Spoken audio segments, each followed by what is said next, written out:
sent them.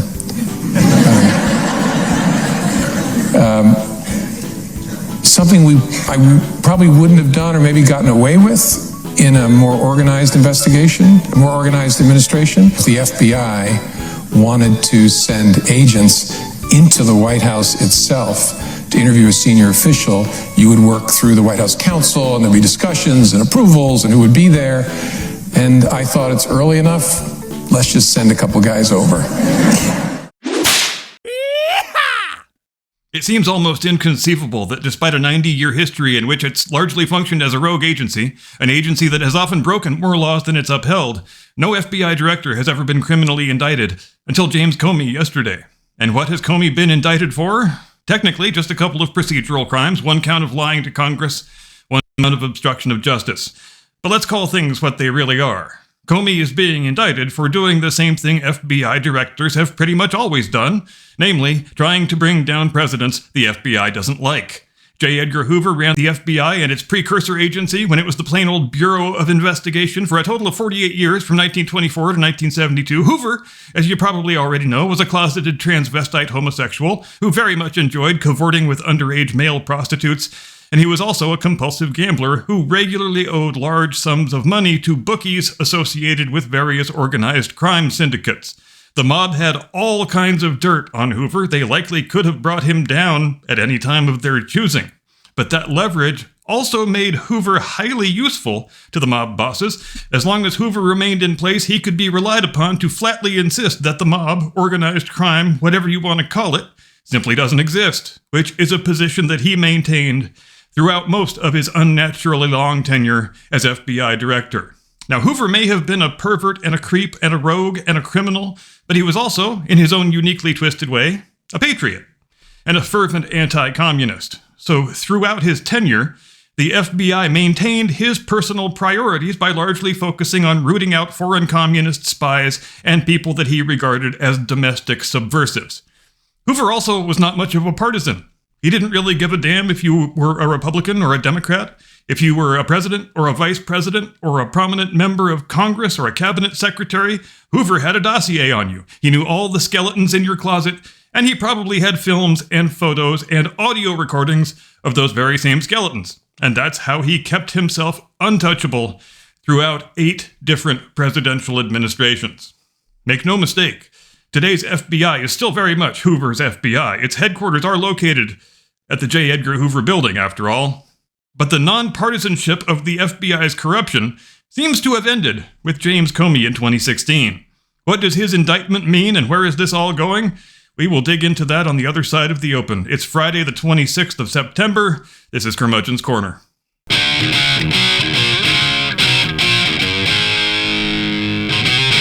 From high atop the battlements of Castle Curmudgeon, where, at least in the year 2025, I know I can make a video like this without getting a knock at the door when I'm in the middle of shooting it.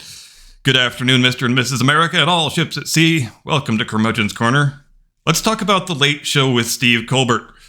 As you may recall, Steve Colbert's big comfy couch was the first place where Jim Comey ran, because of course it was, to do a bit of damage control and get a nice loving foot massage after President Trump fired his punk ass back in May of 2017. Now, historically, doing appearances on late-night comedy shows, especially late-night comedy shows that are widely known to be in-kind platforms for Democrat Party propaganda, is something one wouldn't have expected any FBI or former FBI director to ever do. Because going all the way back to the days of Hoover, FBI directors tended to pride themselves on the appearance of political independence, and in so doing, to send the implicit message to all the elected leaders in Washington that, look, don't get too comfortable because you're in one party or the other, because the FBI has all of your dirty laundry, and we will bring you down either way if you get on our bad side. But Comey seems to be quite unlike all previous FBI directors in a few different ways. Number one, he appears to be kind of a dumbass. Number two, he is very obviously a committed Democrat. And number three, he has a deep and abiding thirst for celebrity and public adulation, which Hoover did too in his own way. But in Hoover's case, he cultivated the public image of an incorruptible lawman and built a cult of personality around himself that was based on that false image because it helped to insulate him from scrutiny and kept his position secure. But never in a million goddamn years would you have seen Edgar Hoover yucking it up on a late-night show with Dick Cavett or Johnny Carson. Hoover just wasn't that stupid. Comey is that stupid. And not just for his assorted appearances on the Steve Colbert Show, but also his many arguably self-incriminating Twitter posts over the course of the past 8 years or so. But back to that first appearance that Comey did on the Colbert Show. That appearance takes place in April of 2018, a little under a year after his dismissal, when he was in the middle of his book tour, because of course he was, because that's just what you do when you're a corrupt, disgraced former government official. And he was bragging to Colbert about the part that he and the FBI had played in taking the scalp of General Mike Flynn, who was the national security advisor during the very first part of the first Trump administration. And here is the direct quote. Something I probably wouldn't have done or maybe gotten away with in a more organized investigation, a more organized administration. I thought, it's early enough. Let's just send a couple of guys over. End quote. And did I tell you this guy is kind of a dumbass? Because this is effectively an open public admission of conduct that was unethical at best and criminal at worst. And of course, Colbert and the studio audience proceeded to laugh uproariously. Oh, Jim, your brazen corruption is so funny and cute. Maybe I'll put that clip at the front of the video if I can find it, if it hasn't been disappeared from the internet. Now, the reason he sent a couple of agents over to the White House on 24 January 2017 to interview Mike Flynn, which he did under false, disingenuous, illegal, arguably treasonous pretenses, had a couple of different objectives. The first objective was to try and fool Flynn into saying something self-incriminating about his discussions with the Russian ambassador prior to the inauguration, which they successfully did by playing the old crooked cop game of, look, Mike, we're your friends here. You're not under investigation. We just wanted to come over and apprise you of what we have been hearing through the grapevine. Was there anything improper about Flynn's discussions with Ambassador Lavrov? No, not remotely there wasn't. But they wanted to see if the deep state, with the support of the fake news media and the support of Vice President Mike Pence, and whether that support was witting or unwitting, I can't say, could cook up a fake scandal and pressure Trump into firing one of his closest advisors right at the start of his presidency, which would put him on the back foot and make him feel that nobody in his administration was safe, which they, of course, succeeded in doing. And it was a gigantic unforced error on Trump's part. The agents should not have been allowed into the White House. They should not have been given access to the National Security Advisor. And Flynn shouldn't have spoken to them without the knowledge and the presence of the White House counsel. But in Trump's defense, I think he didn't yet quite fully appreciate at that early date just what he was up against. He came into office thinking, okay, I've won the election. It was a hard election, but I've taken office now, and official Washington and the press, they're going to give me a fair shake and a fair chance to succeed. But of course, that was never the case. Far from it, in fact. They were all out to destroy him and bring down his administration from the very first moment of the very first day. Ever since Watergate, the FBI and the fake news media have operated in the belief that they enjoy veto power over the identity of the president. Trump's victory, in spite of their most fervent efforts to stop it, was something that they found very deeply offensive and quite intolerable. The second objective of Comey's stunt was to slather some more lipstick on the pig and try to confer the veneer of legitimacy on the great Trump-Russia collusion hoax of 2016, in which Comey and his FBI were already very deeply entrenched. I won't give you a blow-by-blow account of that whole sordid affair right now, since I did a dedicated video on it not that long ago, and I will link that video in the description. But the thinking went like this.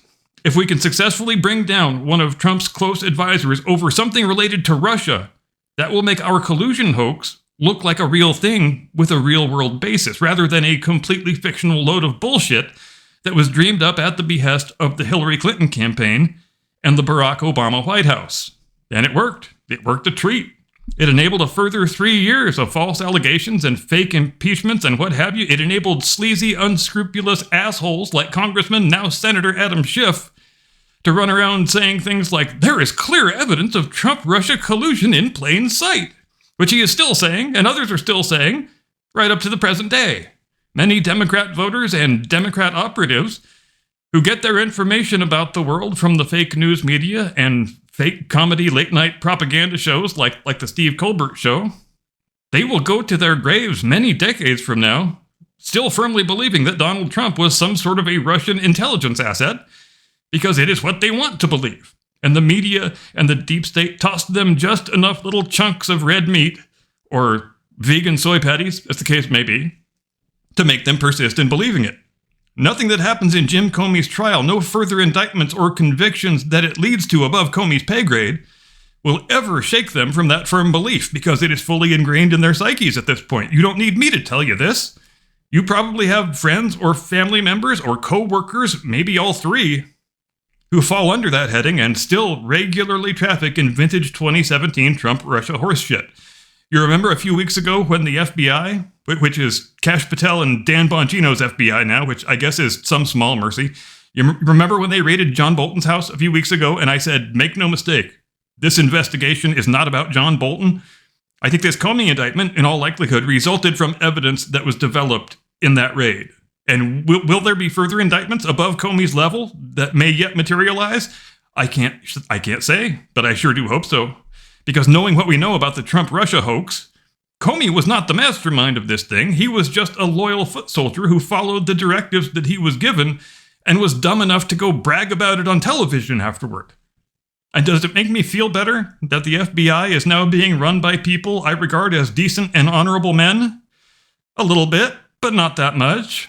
It's easy to throw around words like reform, but how do you reform a thing when there was never any pure-at-heart version of it that existed in the first place? When it was a crooked rogue agency from day one, and it's had a crooked rogue culture for the whole 9+ decades since its inception.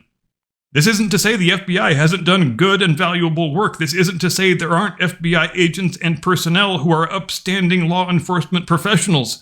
We know there are. Many of us have known such people personally and can vouch for the quality of their character. But you still have to pull down the whole rotten edifice and replace it with something that's not rotten, because that is the only way to get rid of the rot. I'm done. That's all I've got. Thanks for watching. See you next time. Get off my lawn.